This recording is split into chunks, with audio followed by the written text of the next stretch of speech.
Saya masih ingat betul malam itu. Ibu mertua meletakkan selembar kertas di hadapan saya, dengan suara dingin, "Rumah ini, balik nama saja untuk adik iparmu." Saya pikir saya salah dengar.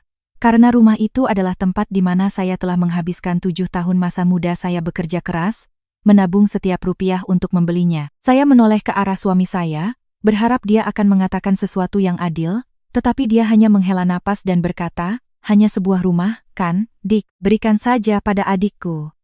Saat itu, saya baru mengerti. Di mata mereka saya tidak pernah menjadi bagian dari keluarga ini. Ibu mertua menatap lurus ke arah saya, mengucapkan kalimat yang tidak akan pernah saya lupakan seumur hidup. "Pilih, 1, rumah, atau 2, suami." Seluruh ruangan hening. Saya memegang pulpen, tetapi yang saya tanda tangani bukanlah surat balik nama, melainkan surat cerai. Dan hal yang tidak pernah diduga oleh seluruh keluarga mereka adalah setelah saya pergi, mereka baru menyadari bahwa rumah itu bukanlah satu-satunya yang mereka kehilangan. Saya tidak pernah berpikir pernikahan saya akan berakhir hanya karena sebuah makan malam. Makan malam hari itu sangat biasa. Begitu biasanya sehingga jika saya tahu apa yang akan terjadi, mungkin saya tidak akan duduk di meja itu. Hari itu saya pulang kerja cukup larut. Di luar gerimis, gang di depan rumah basah kuyup. Begitu masuk pintu, saya sudah mendengar suara ibu mertua di dapur. "Ratih sudah pulang, cuci tangan, lalu makan." Suaranya terdengar tenang seperti biasanya. Saya berganti pakaian, mencuci tangan, lalu berjalan ke meja makan. Di atas meja sudah tersedia 4 mangkuk nasi. Ibu mertua, suami saya, Budi, adik ipar, Dewi, dan saya. Sebuah keluarga 4 orang. Sekilas terlihat sangat harmonis, tetapi tidak ada yang tahu rumah ini adalah satu-satunya hal yang membuat saya bangga setelah bertahun-tahun bekerja keras. Rumah 2 lantai di sebuah gang kecil di Jakarta, tidak terlalu besar, juga tidak terlalu mewah, tetapi disitulah saya telah menghabiskan hampir seluruh tabungan saya untuk membelinya. Hari saat saya menandatangani akta jual beli, tangan saya gemetar. Bukan karena cemas, tetapi karena bahagia. Saya pikir, mulai sekarang saya dan suami akan memiliki atap yang sesungguhnya, sebuah tempat untuk memulai kehidupan keluarga. Tetapi ternyata saya salah. Saat makan malam itu, tidak ada yang banyak bicara. Budi makan sambil menggulir ponselnya. Dewi asyik menonton video di ponselnya. Hanya ibu mertua yang sesekali mengambilkan lauk ke mangkuk Budi. Saya sudah terbiasa dengan pemandangan ini. Setelah menikah, Budi banyak berubah. Dia jarang berbicara dengan saya, juga jarang bertanya bagaimana pekerjaan saya di kantor. Tetapi saya selalu berkata pada diri sendiri, laki-laki yang fokus mencari uang itu bagus. Saya tidak ingin memperumit masalah. Namun, hari itu saat makan malam hampir selesai, ibu mertua tiba-tiba meletakkan sumpitnya. Dia menatap saya, tatapannya sangat serius. "Ratih, ibu mau bicara." Entah kenapa saat itu saya merasa sedikit tidak enak hati. Saya mengangguk. "Iya bu, silakan." Ibu mertua melirik Budi sejenak, lalu berkata perlahan, "Dewi akan menikah." Saya sedikit terkejut. Saya menoleh ke arah adik ipar. "Benarkah? Kenapa belum cerita sama Mbak?" Dewi hanya tersenyum tipis. "Baru saja." Saya tersenyum. Sejujurnya, saya tidak terlalu akrab dengan Dewi. Sejak datang ke kota, dia hampir tidak pernah bekerja. Hanya di rumah saja. Tapi bagaimanapun juga, dia adik ipar. Jika dia menikah, saya juga turut senang. Tetapi setelah itu, ibu mertua menambahkan kalimat yang membuat saya terpaku. "Dewi butuh rumah untuk memulai hidup baru." Saya mengangguk secara refleks. "Iya, betul, Bu." Dia menatap lurus ke arah saya. "Jadi, ibu pikir rumah ini dibalik namakan saja untuk Dewi, itu yang paling pas." Sendok di tangan saya berhenti. Saya pikir saya salah dengar. Suasana di meja makan tiba-tiba menjadi aneh. Saya melihat ibu mertua, lalu Budi. Tidak ada yang tertawa. Tidak ada yang bilang itu lelucon. Saya bertanya lagi, suara saya sedikit bergetar. "Bu, ibu bilang rumah yang mana?" Dia langsung menjawab, "Ya rumah yang kamu tinggali ini. Rumah yang telah saya habiskan hampir seluruh tabungan untuk membelinya." Saya menoleh ke Budi. "Mas, ibu bercanda, kan?" Tapi Budi hanya menghela napas. Dia meletakkan ponselnya dan mengucapkan kalimat yang membuat hati saya dingin. "Dewi mau menikah, Dik, berikan saja padanya." Saat itu, saya merasa pikiran saya kosong. Memberikan apa? Rumah ini, 80% lebih uang saya. Saya telah bekerja selama 7 tahun. Saya telah menabung setiap rupiah. Bahkan ada bulan-bulan di mana saya tidak berani membeli baju baru, dan sekarang mereka menyuruh saya untuk memberikannya. Saya mencoba tetap tenang. "Tapi ini kan rumah kita berdua, Mas." Ibu mertua langsung menyela. "Kamu itu menantu, nanti juga tetap tinggal di rumah suami. Rumah ini diberikan pada adik iparmu, apa salahnya?" Saya melihatnya, lalu melihat Budi. Saya berharap dia akan mengatakan satu kalimat untuk membela saya, satu kalimat saja. Tapi Budi hanya berkata, hanya balik nama saja, kan? Kalimat itu seperti seember air dingin yang disiramkan langsung ke hati saya. Saat itu saya baru menyadari satu hal, di rumah ini, mungkin saya tidak pernah benar-benar dianggap sebagai keluarga. Dan saya tidak tahu bahwa 3 hari kemudian, ibu mertua akan meletakkan selembar kertas di hadapan saya, dan mengucapkan kalimat yang mengakhiri pernikahan saya. Pilih, 1, rumah, atau 2, suami. Dan keputusan saya hari itu akan membuat seluruh keluarga mereka menyesal seumur hidup. 3 hari setelah makan malam itu, semua di rumah berjalan seperti biasa, setidaknya di permukaan. Tidak ada yang membahas lagi soal balik nama rumah. Ibu mertua tetap memasak, Dewi tetap berbaring di sofa menggulir ponselnya seharian. Budi tetap pulang kerja lalu menatap ponselnya seperti biasa. Dan saya tetap pergi bekerja, tetap memasak, tetap bersih-bersih seolah tidak terjadi apa-apa. Tetapi di dalam hati, saya tahu betul, masalah itu belum selesai. Hanya menunggu waktu yang tepat untuk meledak. Dan malam itu, waktu itu pun tiba. Saya baru saja masuk ke rumah dan melihat ibu mertua dan Budi sedang duduk di ruang tamu, di atas meja ada setumpuk kertas. Entah kenapa jantung saya tiba-tiba berdebar lebih kencang. Saya meletakkan tas saya. Ibu memanggil saya. Ibu mertua mengangguk, duduklah. Suaranya sangat tenang.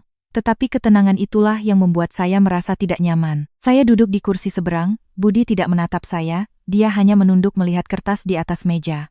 Ibu mertua mendorong tumpukan kertas itu ke arah saya, baca. Saya mengambilnya, hanya dengan melihat baris pertama saya sudah mengerti.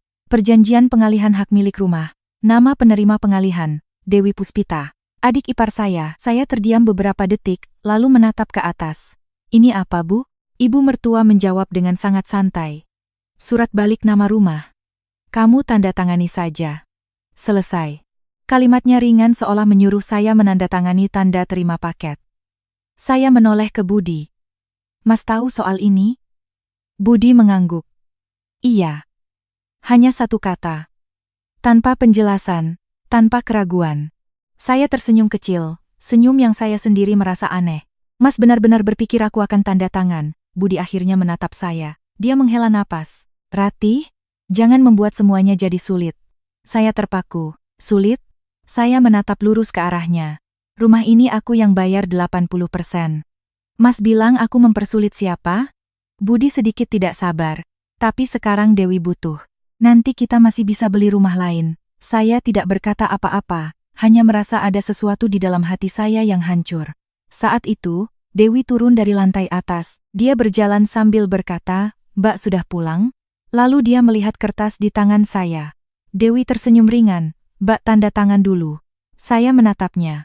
Kamu tahu soal ini? Dewi mengangkat bahu. Kan ibu sudah bilang, lagi pula Mbak kan menantu. Kalimat itu membuat saya terdiam. Menantu, lalu kenapa? Dewi tertawa. Artinya, kalau sudah masuk keluarga suami, ya harus memikirkan keluarga suami juga. Saya tertawa. Tawa yang sangat pelan. Ternyata di mata mereka, saya bukanlah orang yang mengeluarkan uang untuk membeli rumah. Saya hanyalah seorang menantu yang seharusnya tahu diri.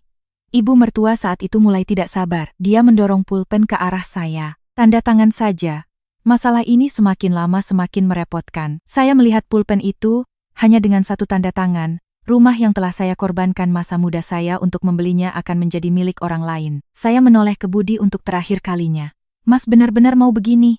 Budi terdiam beberapa detik, lalu mengucapkan kalimat yang tidak akan pernah saya lupakan. Hanya sebuah rumah, kan, keluarga yang lebih penting. Saat itu, saya mengerti satu hal, dalam apa yang disebutnya keluarga, saya tidak pernah termasuk di dalamnya.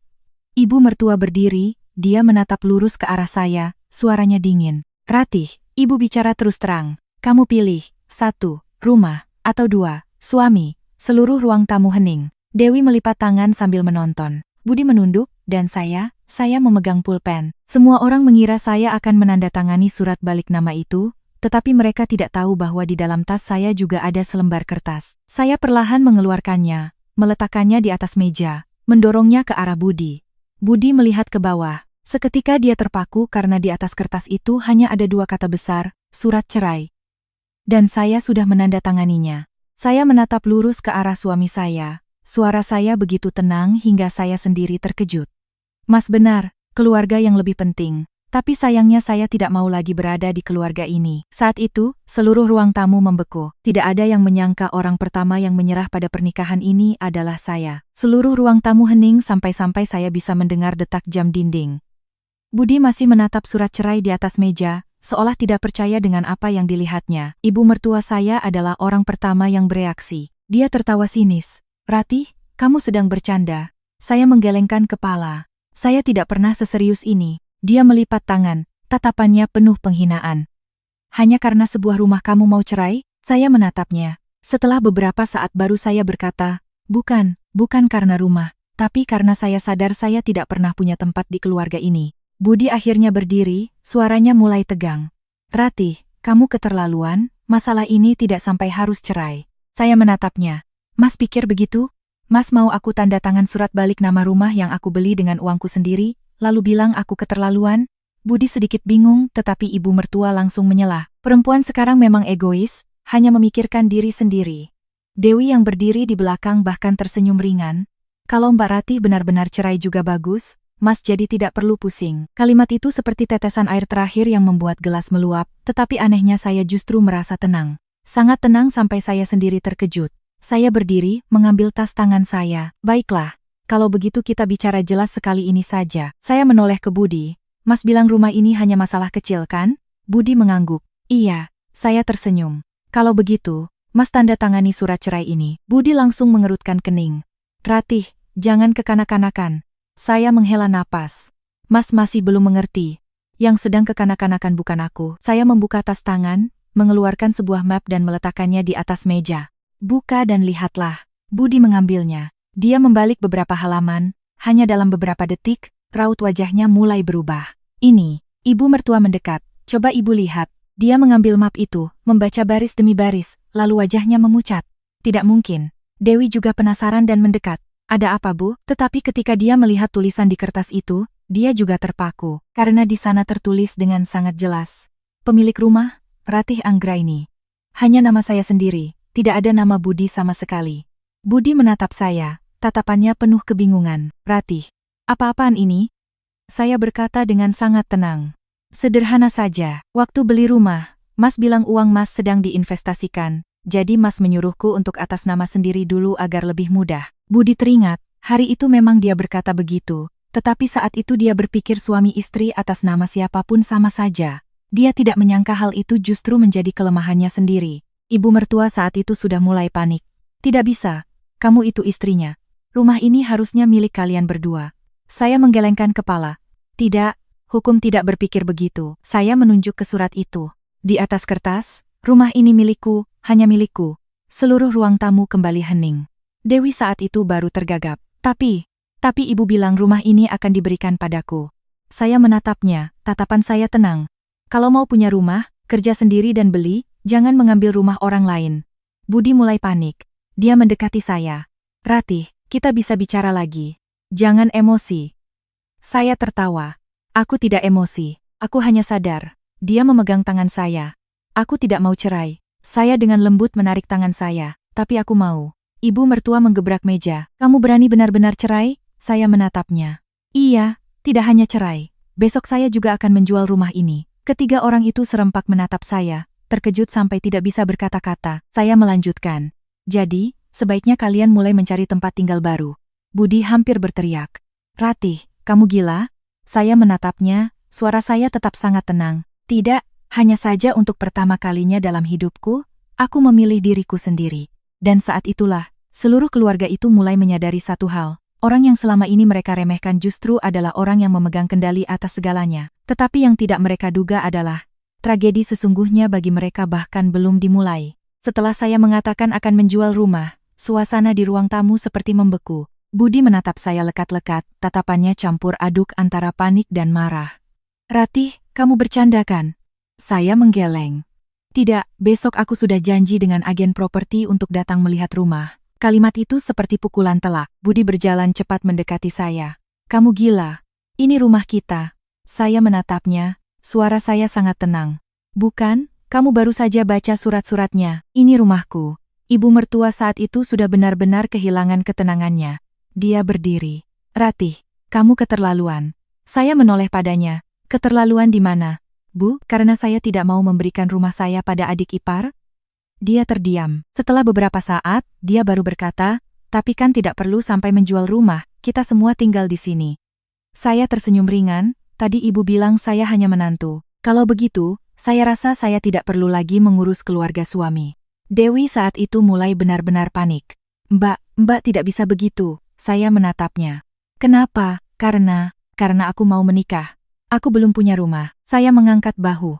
Kalau begitu, tunda pernikahannya. Dewi hampir berteriak. Mbak egois sekali. Saya menatap lurus padanya. Egois? Kamu mau mengambil rumah orang lain dan masih bilang orang itu egois?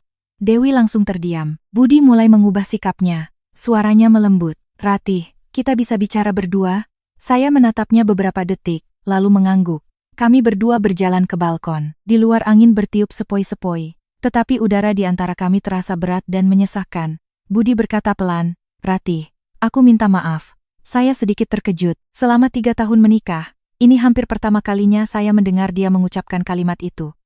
Dia melanjutkan, aku tidak menyangka semuanya akan jadi seserius ini. Saya menatapnya, benarkah? Kamu pikir memaksa istri untuk balik nama rumah adalah hal yang biasa? Budi terdiam. Setelah beberapa saat, dia berkata, begini saja, kita tidak usah balik nama lagi. Rumah ini tetap seperti ini, bagaimana? Saya tertawa. Tawa yang sangat ringan. Kamu pikir masalahnya hanya rumah? Budi menatap saya tidak mengerti. Saya berkata perlahan, masalahnya adalah, saat semua orang ingin mengambil rumahku, tidak ada satupun yang membela aku. Budi menunduk. Di dalam rumah, ibu mertua masih berbisik dengan Dewi. Mereka berdua melirik ke arah balkon, tatapan mereka penuh kecemasan. Mungkin sekarang mereka baru mulai mengerti, semuanya tidak lagi sesederhana itu. Budi tiba-tiba memegang tangan saya. Ratih, aku tidak mau cerai. Kita bisa mulai dari awal lagi, kan? Saya melihat tangannya, lalu dengan lembut melepaskannya. Sudah terlambat. Budi panik. Ratih, jangan begini. Saya menatapnya untuk terakhir kalinya. Kamu tahu apa yang paling lucu? Saat aku masih ingin mempertahankan pernikahan ini, tidak ada seorang pun di keluargamu yang menghargaiku. Ketika aku ingin pergi, barulah semua orang mulai takut. Tepat pada saat itu, ponsel saya bergetar. Saya melihat layar, lalu mengangkatnya. Iya Pak, silakan datang melihat rumah besok pagi. Betul, harganya seperti yang sudah saya sebutkan. Rumah ini pasti cepat laku. Budi yang berdiri di samping mendengar setiap kata, wajahnya memucat. Ratih, kamu benar-benar mau menjual rumah? Saya mematikan telepon, menatapnya. Iya, memulai dari awal lagi juga bagus. Ketika saya kembali ke ruang tamu, ibu mertua langsung bertanya, Ratih, kamu bicara apa dengannya? Saya menjawab dengan tenang. Saya bilang besok pembeli akan datang melihat rumah. Wajahnya memucat. Tidak boleh. Kamu tidak boleh menjual rumah. Saya menatapnya. Saya bisa. Dan saya tidak perlu izin siapapun. Saat itu, seluruh keluarga itu akhirnya menyadari satu hal. Orang yang selama ini mereka remehkan justru adalah orang yang punya hak untuk memutuskan segalanya. Tetapi mereka masih belum tahu bahwa besok ketika agen properti datang, sebuah kebenaran lain akan terungkap. Dan kebenaran itu akan membuat mereka lebih terkejut daripada soal menjual rumah. Keesokan paginya, rumah masih sepi seperti biasanya, tetapi suasananya benar-benar berbeda. Tidak ada yang tidur nyenyak. Saya tahu itu. Ketika saya turun tangga, ibu mertua sudah duduk di ruang tamu sejak pagi buta. Dia tidak lagi terlihat marah seperti semalam, melainkan wajahnya tampak lelah dan cemas. Dia menatap saya. Ratih, sudah kamu pikirkan lagi? Saya menuang segelas air. Soal apa, Bu? Dia sedikit gugup. Soal menjual rumah. Saya minum seteguk air, lalu menjawab dengan sangat tenang. Saya sudah memutuskan. Wajahnya langsung tegang. Budi turun dari lantai atas, matanya merah, mungkin semalaman tidak tidur. Dia menatap saya cukup lama. Ratih, kita bisa bicara lagi? Saya menggeleng. Tidak perlu. Sebentar lagi agen properti akan datang. Budi mengepalkan tangannya. Aku sudah bilang, aku tidak setuju rumah ini dijual. Saya menatapnya, tapi kamu juga tidak punya hak untuk memutuskan. Kalimat itu membuatnya terdiam. Sekitar jam 9 pagi, bel pintu berbunyi. Seluruh rumah tiba-tiba menjadi tegang. Saya berjalan keluar untuk membuka pintu. Seorang pria berkemeja berdiri di luar. Dia tersenyum sopan. Selamat pagi, Bu Ratih. Saya Bima, agen properti yang ibu hubungi. Saya mengangguk. Silakan masuk. Ketika dia masuk ke ruang tamu, Budi dan ibu mertua menatapnya lekat-lekat. Pak Bima tidak tahu apa yang sedang terjadi, dia hanya tersenyum ramah. Lokasi rumah ini sangat bagus, kalau dijual pasti harganya bagus.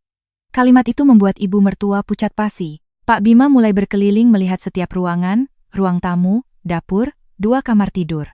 Selama itu, kami sekeluarga berdiri diam seperti patung, tidak ada yang bicara.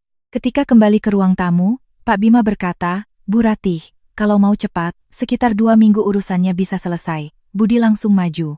"Tunggu dulu," dia menatap saya. "Ratih, kamu benar-benar mau menjualnya?" Saya belum sempat menjawab. Pak Bima tiba-tiba menambahkan, "Sebenarnya rumah ini mudah sekali dijual karena Bu Ratih membelinya dengan harga yang sangat bagus 3 tahun yang lalu." Ibu mertua tiba-tiba bertanya, "3 tahun yang lalu?" Pak Bima mengangguk. "Betul, Bu. Waktu itu Bu Ratih membeli lewat perusahaan kami." Budi menoleh ke saya. "Aku kira kita membeli rumah setelah menikah." Saya terdiam beberapa detik, lalu berkata, "Bukan, aku membelinya sebelum menikah denganmu." Seluruh ruang tamu seolah meledak. Budi terpaku, "Sebelum menikah?" Saya mengangguk. "Betul, setahun sebelum aku kenal kamu." Ibu mertua langsung berdiri. "Tidak mungkin, kamu bohong." Saya menoleh ke Pak Bima. "Pak, apakah ada salinan akta jual beli yang lama?" Pak Bima membuka tas kerjanya, mengeluarkan sebuah salinan. "Ini, tanggal penandatanganan akta tertera jelas di sini. 3 tahun sebelum saya menikah." Tahu tergagap. Jadi artinya, saya menatapnya. "Betul, rumah ini tidak pernah ada hubungannya dengan keluarga kalian." Seluruh ruang tamu kembali hening. Keheningan yang begitu berat dan menakutkan. Budi menatap saya, tatapannya penuh kebingungan. "Ratih, kenapa kamu tidak pernah cerita?" Saya menjawab dengan sangat sederhana. "Karena aku pikir kita adalah keluarga." Budi menunduk. Mungkin sekarang dia baru mengerti. Orang yang baru saja dia paksa untuk balik nama rumah ternyata sudah memiliki rumah itu sebelum dia muncul dalam hidup saya. Ibu mertua tiba-tiba mengubah sikapnya, suaranya melembut. "Ratih, nak, soal kemarin, ibu tidak bermaksud begitu." Saya menatapnya tanpa berkata apa-apa. Dia melanjutkan, "Kita ini kan satu keluarga." Saya tersenyum ringan. "Waktu ibu menyuruhku memilih antara rumah dan suami, apakah ibu juga berpikir begitu?" Dia langsung terdiam. Pak Bima saat itu mulai merasakan suasana yang aneh. Dia berkata pelan kepada saya, "Bu Ratih, kalau hari ini tidak memungkinkan, saya bisa kembali lagi lain waktu." Saya menggeleng, "Tidak perlu." Saya melihat seluruh keluarga suami saya, lalu berkata dengan sangat tenang, "Pak, tolong siapkan saja surat-surat untuk penjualan rumah." Budi langsung maju. "Ratih, aku mohon jangan dijual." Ini pertama kalinya saya melihatnya hampir memohon. Tetapi saya hanya menatapnya, suara saya lembut. "Kamu benar, keluarga yang lebih penting." Saya berhenti sejenak, lalu melanjutkan, "Tapi mulai hari ini, keluargaku tidak lagi termasuk kamu." Saat itu, seluruh rumah hening total. Dan untuk pertama kalinya, Budi menyadari satu hal. Dia tidak hanya akan kehilangan rumah ini, dia juga akan kehilangan wanita yang pernah bersedia mendampinginya seumur hidup. Setelah saya selesai mengucapkan kalimat itu, tidak ada seorang pun di ruang tamu yang berbicara lagi. Pak Bima, si agen properti, berdiri canggung di sudut ruangan. Mungkin dia juga menyadari bahwa dia sedang berada di tengah-tengah drama keluarga yang tidak sederhana. Budi masih berdiri di hadapan saya. Tatapannya benar-benar berubah dari semalam. Tidak ada lagi kemarahan, tidak ada lagi kekesalan, yang ada hanya kepanikan. "Ratih, aku mohon." Suaranya serak. Saya menatapnya tetapi tidak mengatakan apa-apa. Dia melangkah lebih dekat. "Kita bisa bicara lagi, kan? Aku salah." 3 kata itu membuat ibu mertua juga terpaku. Mungkin dia belum pernah mendengar putranya mengucapkan kalimat itu. Tapi saya tetap diam karena di dalam hati saya tidak ada lagi perasaan. Tidak marah, tidak sedih, hanya hampa. Budi menatap saya lama sekali, lalu tiba-tiba dia berlutut.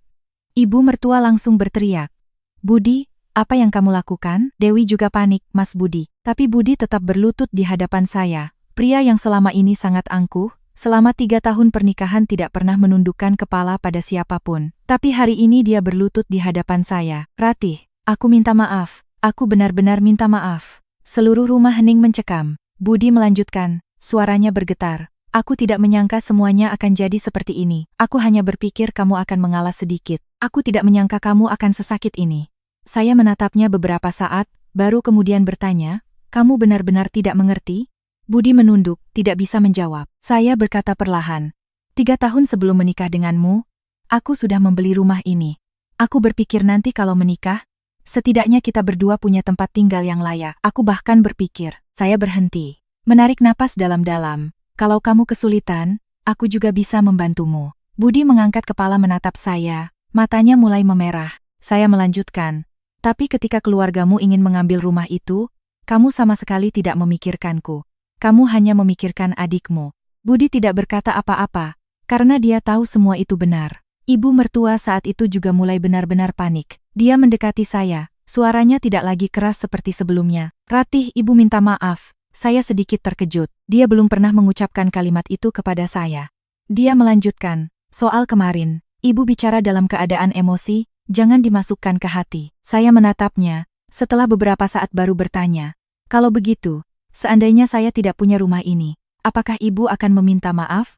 Dia langsung terdiam. Pertanyaan itu tidak bisa dijawabnya. Dewi yang berdiri di belakang, wajahnya pucat pasi, dia berkata lirih, Mbak Ratih, aku juga minta maaf. Saya menoleh menatapnya.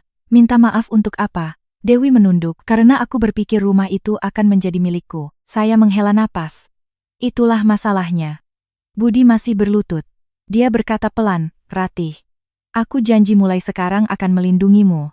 Aku tidak akan membiarkan siapapun mengganggumu lagi. Mendengar kalimat itu, saya tiba-tiba tertawa, tawa yang sangat ringan tetapi membuat Budi terpaku. Kamu tahu apa yang paling lucu? Dia menatap saya. Saya berkata, aku tidak pernah butuh kamu untuk melindungiku. Aku hanya butuh kamu untuk membelaku. Budi menunduk, bahunya bergetar pelan. Mungkin untuk pertama kalinya dalam hidupnya dia menyadari apa yang telah hilang darinya. Saya menoleh ke Pak Bima. Bapak tolong siapkan saja surat-surat penjualan rumah untuk saya. Pak Bima mengangguk meskipun masih sedikit canggung. Budi langsung mengangkat kepala. Ratih, jangan dijual. Aku akan pindah. Aku akan membawa ibu dan Dewi pergi. Asalkan kamu tidak menjual rumah. Saya menatapnya, tatapan saya tenang. Bukan karena kamu. Aku menjual rumah karena aku ingin memulai hidup baru. Ibu mertua tiba-tiba menangis. Ratih, jangan begitu. Kami semua sudah tahu salah, tapi saya hanya mengucapkan satu kalimat, sudah terlambat. Saya berbalik dan berjalan menaiki tangga, meninggalkan di belakang suara tangis ibu mertua, panggilan Budi, dan keheningan Dewi. Tapi mereka tidak tahu bahwa keputusan saya untuk menjual rumah sebenarnya bukanlah kejutan terbesar. Karena beberapa hari lagi ketika mereka tahu kemana saya akan pindah, barulah mereka benar-benar mengerti wanita seperti apa yang telah mereka lepaskan. 3 hari kemudian, rumah masih sama tetapi suasananya sudah benar-benar berbeda. Tidak ada lagi makan malam keluarga, tidak ada lagi yang saling bicara. Ibu mertua hampir seharian di dalam kamar. Dewi menjadi jauh lebih pendiam, tidak lagi berbaring santai menonton ponsel seperti sebelumnya. Dan Budi, dia hampir tidak tidur. Saya tahu itu. Karena setiap malam ketika saya turun untuk minum air, lampu ruang tamu masih menyala. Dia duduk di sana sendirian dalam keheningan. Pagi itu, saya menarik koper saya ke ruang tamu. Suara roda koper di lantai membuat Budi terkejut. Dia berdiri dari sofa. Ratih, kamu mau kemana? Saya menjawab dengan sangat tenang. Aku pindah keluar untuk beberapa hari. Budi melihat koper itu, tatapannya panik. Bukannya kamu bilang akan tinggal di sini sampai rumah terjual? Saya mengangguk, betul, tapi aku tidak mau tinggal di sini lagi. Kalimat itu membuatnya terdiam. Ibu mertua keluar dari kamar. Ketika melihat koper, dia langsung bertanya, Ratih, kamu mau kemana? Saya menjawab singkat, saya pindah rumah. Dia panik, tidak boleh, kamu itu istrinya. Kamu harus di sini. Saya menatapnya. Saya sebentar lagi bukan lagi istrinya. Kalimat itu membuatnya kaku. Budi mendekati saya, suaranya memohon, Ratih, jangan pergi. Aku sudah bilang, aku yang akan pindah. Kamu tetap di sini. Saya menggeleng. Tidak perlu, aku sudah menemukan tempat lain. Budi mengerutkan kening. Di mana? Saya tidak menjawab, hanya menarik koper ke pintu. Tepat pada saat itu, sebuah mobil hitam berhenti di depan gerbang. Mobil yang cukup mewah. Budi melihat keluar jendela. Dia sedikit terkejut. Kamu panggil taksi? Saya tidak menjawab. Bel pintu berbunyi. Saya berjalan keluar untuk membuka pintu. Seorang pria berjas berdiri di luar. Dia membungkuk sopan. Selamat pagi, Bu Ratih. Mobilnya sudah siap. Budi yang berdiri di belakang terkejut. Anda siapa? Pria itu menoleh padanya. Selamat pagi, saya asisten Bu Ratih. Seluruh ruang tamu langsung hening. Budi pikir dia salah dengar. Asisten, dia menatap saya. Ratih, apa-apaan ini? Saya menarik koper keluar. Pria itu langsung mengambilnya. Biar saya bantu, Bu. Dewi juga berlari ke pintu. Ketika melihat mobil di luar gerbang, dia terpaku. Mobil ini Mercedes. Si asisten tersenyum. Iya, mobil perusahaan. Budi mengerutkan kening. Perusahaan apa? Si asisten menjawab dengan sangat wajar. Perusahaan Bu Ratih, ibu mertua hampir berteriak. Perusahaan apa? Si asisten sedikit terkejut. Dia melihat saya mengangguk ringan. Dia baru berkata, Bu Ratih adalah salah satu pemegang saham terbesar di grup perusahaan kami. Saat ini beliau juga menjabat sebagai wakil direktur. Suasana seperti membeku. Budi menatap saya seperti melihat orang asing. Ratih, kamu wakil direktur? Saya mengangguk. Iya, dia menggelengkan kepala terus-menerus. Tapi kamu bilang kamu hanya manajer biasa. Saya menjawab dengan sangat tenang. Aku tidak suka pamer. Dewi tergagap. Kalau begitu rumah itu, saya menatapnya, hanya investasi kecil saja. Kalimat itu membuat ketiga orang itu terpaku. Karena rumah itu bagi mereka adalah sebuah impian. Tapi bagi saya hanya aset kecil. Budi mendekati saya. Tatapannya penuh penyesalan. Ratih, kenapa kamu tidak pernah memberitahuku? Saya menatapnya beberapa saat, baru kemudian menjawab, karena aku ingin melihat apakah kamu mencintaiku atau mencintai apa yang aku miliki. Budi menunduk, tidak bisa berkata apa-apa. Saya berjalan keluar gerbang. Si asisten membukakan pintu mobil untuk saya. Sebelum masuk ke mobil, saya menoleh ke belakang melihat rumah itu untuk terakhir kalinya. Ketiga orang itu masih berdiri di depan pintu, terpaku, menyesal. Dan mungkin untuk pertama kalinya mereka menyadari wanita yang baru saja mereka usir dari hidup mereka bukan hanya pemilik rumah itu, tetapi juga seseorang yang tidak akan pernah bisa mereka jangkau lagi. Mobil perlahan-lahan bergerak. Melalui kaca jendela, saya masih melihat ketiga orang itu berdiri di depan gerbang. Ibu mertua, Budi, dan Dewi. Tiga wajah yang berdiri kaku seperti patung. Tidak ada yang bicara, tidak ada yang mengejar. Hanya tatapan Budi yang masih mengikuti mobil saya sampai berbelok di ujung gang. Di dalam mobil sangat hening. Asisten duduk di kursi depan. Sesekali melirik saya melalui kaca spion. Mungkin dia juga menyadari suasana hati saya. Bu Ratih, ibu baik-baik saja? Saya mengangguk. Baik. Sebenarnya saya juga tidak tahu apa yang saya rasakan. Tidak sesakit yang saya bayangkan. Tidak selega yang saya kira. Hanya sebuah babak dalam hidup yang baru saja ditutup. Di belakang, rumah itu masih terbenam dalam keheningan yang berat. Ibu mertua duduk di sofa, dia menghela napas. Anak itu, dia benar-benar pergi. Budi masih berdiri di pintu, dia melihat ke jalan yang kosong. Suaranya serak, ini salahku. Ibu mertua langsung menoleh, bukan salahmu, dia yang terlalu egois. Tapi kali ini Budi tidak lagi diam seperti biasanya. Dia berbalik menatap ibunya. Bukan, ini salahku. Dewi duduk di kursi. Dia berkata pelan. Mas, apa benar dia sekaya itu? Budi tidak menjawab. Dia hanya teringat kembali semua yang terjadi selama 3 tahun terakhir. Malam-malam Ratih pulang larut karena bekerja, saat-saat dia diam-diam membayar semua kebutuhan di rumah. Saat-saat Budi tidak sengaja melihatnya bekerja di laptop sampai larut malam, tetapi dia tidak pernah bertanya, dia hanya menganggap itu hal biasa. Budi tiba-tiba teringat sesuatu. Dia menoleh ke ibunya. Bu, masih ingat 3 bulan yang lalu? Ratih mau investasi buka toko kecil. Ibu mertua mengangguk. Iya, ibu ingat. Waktu itu ibu bilang jangan macam-macam. Budi tersenyum sedih. Itu bukan toko kecil. Itu cabang dari perusahaannya. Ibu mertua terpaku. Tepat pada saat itu, ponsel Budi bergetar. Dia melihat layar. Itu Ratih. Jantungnya berdebar kencang. Dia langsung mengangkatnya. Ratih. Suara Ratih di seberang sana tetap tenang seperti biasanya. Mas Budi. Mendengar 2 kata itu, hati Budi tiba-tiba sakit. Selama 3 tahun, Ratih selalu memanggilnya Mas, tidak pernah memanggil nama lengkap seperti itu. Ratih melanjutkan. Aku menelepon untuk memberitahu sesuatu. Budi buru-buru, Ratih, aku minta maaf, kita bisa bicara lagi, kan? Di seberang sana hening beberapa detik, lalu Ratih berkata, aku sudah mengajukan gugatan cerai. Seluruh tubuh Budi seperti membeku. Ratih melanjutkan, 3 hari lagi pengadilan akan mengirimkan surat panggilan. Kamu hanya perlu tanda tangan saja. Budi hampir tercekat. Ratih, kamu benar-benar tidak memberiku kesempatan? Di seberang sana, suara Ratih sangat lembut. Aku sudah memberimu banyak kesempatan, hanya saja kamu tidak menyadarinya. Budi menggenggam erat teleponnya. Ratih, kalau aku berubah bagaimana? Aku akan membelamu. Aku tidak akan membiarkan siapapun mengganggumu lagi. Ratih terdiam. Setelah beberapa saat dia baru berkata, kamu tahu apa yang paling disayangkan? Budi berbisik. Apa? Ratih berkata sangat pelan. Saat aku masih mencintaimu, kamu tidak melakukan itu. Panggilan berakhir, Budi masih berdiri diam. Layar ponselnya sudah mati, tetapi dia masih menggenggamnya erat. Ibu mertua bertanya, dia bilang apa? Budi menjawab pelan, dia sudah mengajukan gugatan cerai. Ibu mertua langsung panik. Tidak boleh. Kamu harus menghentikannya. Budi tertawa. Senyum yang sangat sedih. Tidak bisa dihentikan lagi. Dia melihat keluar pintu. Jalan di depan rumah sangat sepi. Tetapi untuk pertama kalinya dia merasa rumah ini begitu kosong dan menakutkan. Karena orang yang pernah membuat rumah ini terasa paling hangat telah pergi. Dan kali ini, mungkin untuk selamanya. 3 minggu kemudian, pagi itu, langit sangat cerah. Budi sudah berdiri di depan gerbang pengadilan sejak pagi-pagi sekali. Dia mengenakan kemeja yang pernah dibelikan Ratih untuk ulang tahunnya tahun lalu. Dulu dia tidak begitu suka kemeja itu, tapi hari ini dia tetap memakainya. Mungkin karena itu satu-satunya hal yang membuatnya merasa Ratih masih ada di dekatnya. Budi melihat jam, tinggal 10 menit lagi. Dia tidak tahu mengapa dia masih berharap. Berharap ketika Ratih datang, dia akan berubah pikiran. Cukup satu kalimat saja, dia akan melakukan apa saja untuk menahannya. Sebuah mobil hitam berhenti di depan gerbang. Budi langsung mengenalinya, itu mobil yang sama saat Ratih pergi.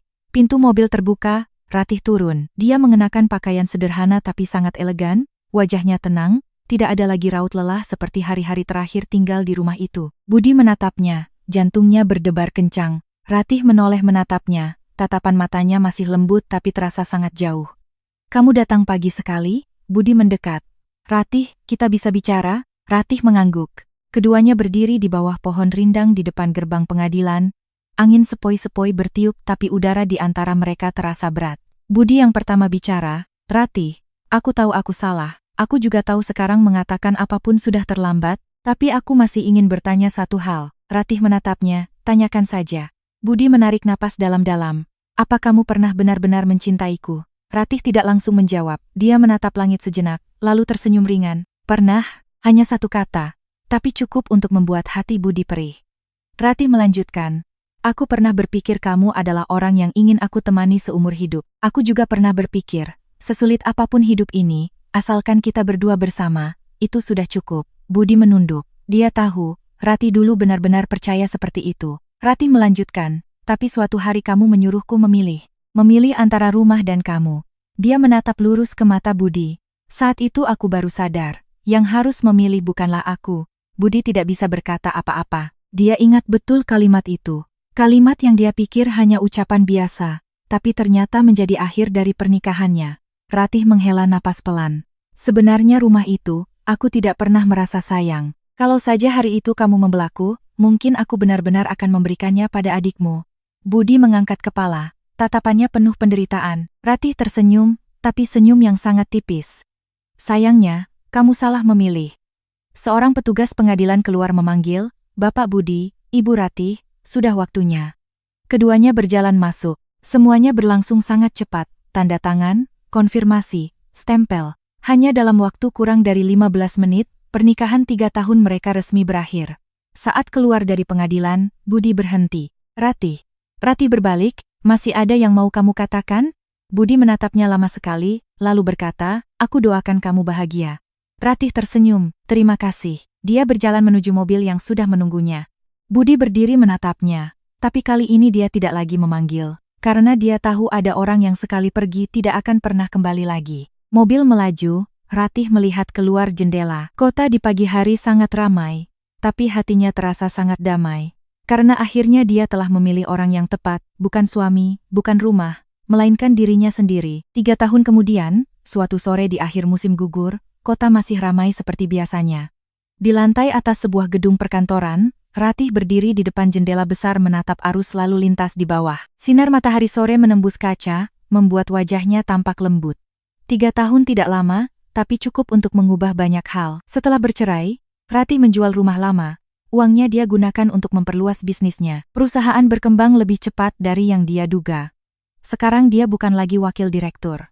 Dia telah menjadi direktur utama, tapi yang membuatnya merasa paling lega bukanlah uang atau jabatan, melainkan perasaan damai. Tidak ada lagi makan malam yang tegang, tidak ada lagi kata-kata yang menyakiti hati, yang ada hanya kehidupan yang dia pilih sendiri. Pada saat yang sama, di sebuah jalan lain di kota, Budi keluar dari toko kecilnya. Setelah bercerai, hidupnya berubah total. Rumah itu akhirnya terjual. Ibunya dan Dewi pulang kampung, tinggal bersama kerabat. Sedangkan Budi tetap di kota. Dia membuka toko servis ponsel kecil. Hidupnya tidak lagi semewah dulu, tapi setidaknya dia masih bisa bertahan hidup. Sore itu, saat sedang mengunci toko, Budi tidak sengaja melihat sebuah mobil yang dikenalnya berhenti di seberang jalan. Mobil hitam mewah, hatinya sedikit bergetar. Pintu mobil terbuka. Ratih turun. 3 tahun tidak bertemu, dia masih sama, tapi terlihat lebih percaya diri. Budi berdiri terdiam beberapa detik, lalu menyeberang jalan. Ratih berbalik. Ketika melihat Budi, dia sedikit terkejut. Mas Budi. Keduanya berdiri berhadapan. Tidak ada lagi ketegangan, tidak ada lagi rasa sakit, yang ada hanya sedikit kenangan dari orang-orang yang pernah berjalan bersama di satu jalan. Budi tersenyum ringan, lama tidak bertemu. Ratih mengangguk, iya. Beberapa saat hening, Budi bertanya, kamu baik-baik saja? Ratih tersenyum, baik. Kalau kamu, Budi melihat ke arah toko kecil di belakangnya. Aku juga baik. Keduanya mengobrol beberapa menit, tidak menyinggung masa lalu, tidak menyinggung apa yang telah terjadi, hanya sekadar menanyakan kabar seperti dua orang kenalan lama. Sebelum pergi, Budi berkata, Ratih. Ratih berbalik. Iya. Budi berkata sangat pelan. Terima kasih. Ratih sedikit terkejut. Untuk apa? Budi tersenyum. Karena telah pergi. Ratih menatapnya tidak mengerti. Budi melanjutkan, kalau saja hari itu kamu tidak pergi, mungkin aku akan tetap menjadi laki-laki egois. Aku tidak akan pernah mengerti di mana letak kesalahanku. Ratih terdiam sejenak, lalu mengangguk pelan. Budi menambahkan satu kalimat terakhir, aku pernah sangat menyesal, tapi sekarang aku hanya berharap kamu benar-benar bahagia. Ratih tersenyum, aku bahagia. Mobil kembali berhenti di hadapannya. Asistennya turun membukakan pintu. Ratih masuk ke dalam mobil. Sebelum pintu ditutup, dia menatap Budi untuk terakhir kalinya. Keduanya saling mengangguk. Tidak ada dendam, tidak ada penyesalan. Hanya sekadar dua orang yang pernah berjalan bersama lalu berbelok ke dua jalan yang berbeda. Mobil melaju. Budi berdiri menatapnya, tapi kali ini dia tidak lagi merasa sakit, hanya sedikit penyesalan dan sebuah pelajaran seumur hidup. Ratih melihat keluar jendela, kota terus bergerak tanpa henti, begitu pula kehidupan. Ada orang-orang yang masuk ke dalam hidup kita, untuk mengajarkan sebuah pelajaran lalu pergi. Tapi terkadang, justru keberanian untuk meninggalkan hal-hal yang tidak pantas adalah yang membantu kita menemukan kehidupan kita yang sesungguhnya. Kisah Ratih bukan hanya tentang sebuah pernikahan yang hancur, ini adalah pelajaran besar tentang nilai penghargaan dalam keluarga. Dalam pernikahan, uang atau harta bukanlah yang terpenting. Yang terpenting adalah saling membela saat terjadi masalah. Cukup satu kalimat dari seorang suami yang membela istrinya, mungkin seluruh cerita bisa berbelok ke arah yang berbeda. Tapi ketika seseorang selalu diremehkan, dianggap sebagai orang luar di dalam keluarganya sendiri, maka cinta sebesar apapun perlahan-lahan akan habis. Ratih tidak pergi karena rumah, dia pergi karena dia sadar bahwa jika seorang wanita tidak menghargai dirinya sendiri, tidak akan ada orang lain yang akan menghargainya. Dan Budi juga menyadari satu hal yang sudah terlambat. Ada orang-orang yang ketika masih di samping kita pikir mereka akan selalu ada di sana. Tapi ketika mereka pergi, barulah kita mengerti bahwa ada kesempatan dalam hidup yang hanya datang sekali. Oleh karena itu, pelajaran terbesar dari cerita ini adalah dalam pernikahan, selalu hargai dan lindungi pasangan hidup Anda. Jangan sampai setelah kehilangan baru menyadari nilainya. Dan bagi setiap orang, ingatlah bahwa mencintai dan memilih diri sendiri juga merupakan sebuah keberanian. Jika Anda merasa cerita ini bermakna dan menyentuh perasaan Anda, silakan tekan suka untuk mendukung video ini. Tinggalkan komentar untuk berbagi pemikiran Anda tentang cerita ini. Bagikan video ini agar lebih banyak orang dapat mendengar dan mengambil pelajaran darinya.